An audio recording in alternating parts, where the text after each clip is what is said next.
ज्यादा लोग शादियां करेंगे ताकि वे इस इनकम टैक्स सेविंग का फायदा उठा सकें। सर, भारत का income tax structure individual based income tax वसूलता है, जिसके चलते regardless of your marital status पति पत्नी अलग अलग इनकम कमाते हैं, इनकम टैक्स भरते हैं और इनकम टैक्स रिटर्न फाइल करते हैं। उनकी इनकम को क्लब नहीं किया जाता, एग्रीगेट नहीं किया जाता। इस वजह से डुअल इनकम कपल्स, जिसमें पति पत्नी दोनों पैसा कमाते हैं, इनकम कमाते हैं, उनको सेपरेटली टैक्स किया जाता है, जबकि उनके लॉन्ग टर्म इन्वेस्टमेंट्स शेयर्ड हैं, हाउस होल्ड के खर्चे शेयर्ड हैं, फाइनेंशियल रिस्पॉन्सिबिलिटी शेयर्ड है, चाइल्ड केयर कॉस्ट शेयर्ड है, तमाम लिविंग एक्सपेंसेस शेयर्ड हैं। दुनिया के कई देशों में सर पति पत्नी को एक इकोनॉमिक यूनिट की तरह रिकॉग्नाइज किया गया और joint filing of income tax का प्रावधान दिया गया। लेकिन भारत में खर्चे स्पाउसेस शेयर करते हैं, लेकिन जब इनकम टैक्स भरने की बात आती है तो इनकम टैक्स डिपार्टमेंट दोनों को स्ट्रेंजर्स करार देता है। मैं आपको उदाहरण के माध्यम से समझाना चाहूंगा। सर, समझिए कि दो परिवार हैं, एक ही शहर में रहते हैं, एक ही कंपनी में नौकरी करते हैं। एक परिवार है जो 20 लाख रुपए कमाता है साल का, दूसरा परिवार भी 20 लाख रुपए कमाता है। स्कूल की fees, rent, grocery, medical bill सब समान है, लेकिन इनकम टैक्स अलग अलग। जैसे कि एक पति पत्नी है, राहुल और ऋचा, दोनों काम करते हैं। राहुल साल का 10 लाख कमाता है, ऋचा भी साल का 10 लाख कमाती है। इनकी कुल इनकम 20 लाख रुपए। क्योंकि 12 लाख रुपए तक की रिबेट पर असेसी इनकम टैक्स देता है, तो ना राहुल को इनकम टैक्स भरना पड़ता है क्योंकि उसकी आमदनी भी 12 लाख से कम 10 लाख है, और ना ही ऋचा को इनकम टैक्स भरना पड़ता है क्योंकि उसकी आमदनी भी 12 लाख से कम है, यानी कि हाउस होल्ड का टैक्स जीरो। दूसरा परिवार है नमन और नेहा। नमन साल का 20 लाख रुपए कमाता है और नेहा ने अपनी नौकरी छोड़ दी। वो घर पर बच्चे का ध्यान रखती है, माता पिता की जो बूढ़े हो गए उनका ख्याल रखती है।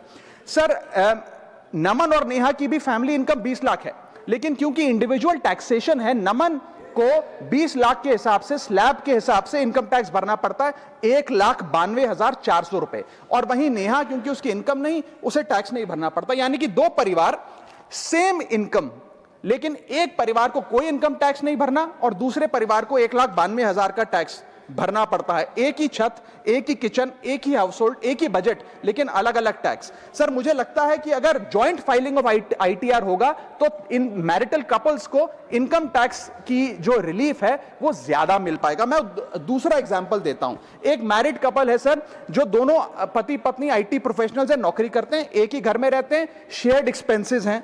पति 18 लाख रुपए साल का कमाता है, पत्नी 6 लाख रुपए साल का कमाती है, यानी कि कुल इनकम दोनों की 18 जमा 6 24 lakh.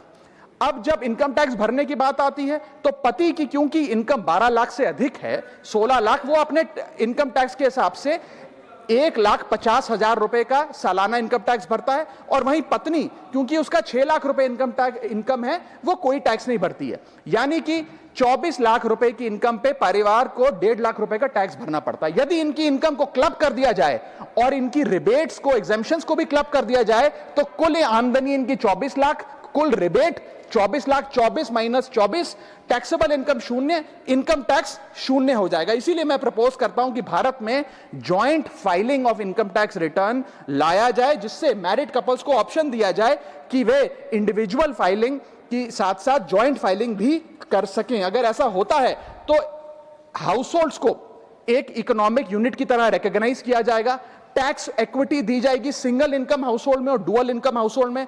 Third, single income earner को अनयूज्ड एग्जेम्पशन अपने स्पाउस की यूज करने का मौका मिलेगा। इनकम डाइवर्जन की प्रैक्टिस, जैसे परिवार में अपने इनकम ट्रांसफर की जाती है ताकि परिवार वाले रिश्तेदार का स्लैब एक्सप्लॉइट किया जा सके, वो प्रथा बंद होगी। और sir, on a lighter note, ज्यादा लोग शादियां करेंगे ताकि वे इस इनकम टैक्स सेविंग का फायदा उठा सकें।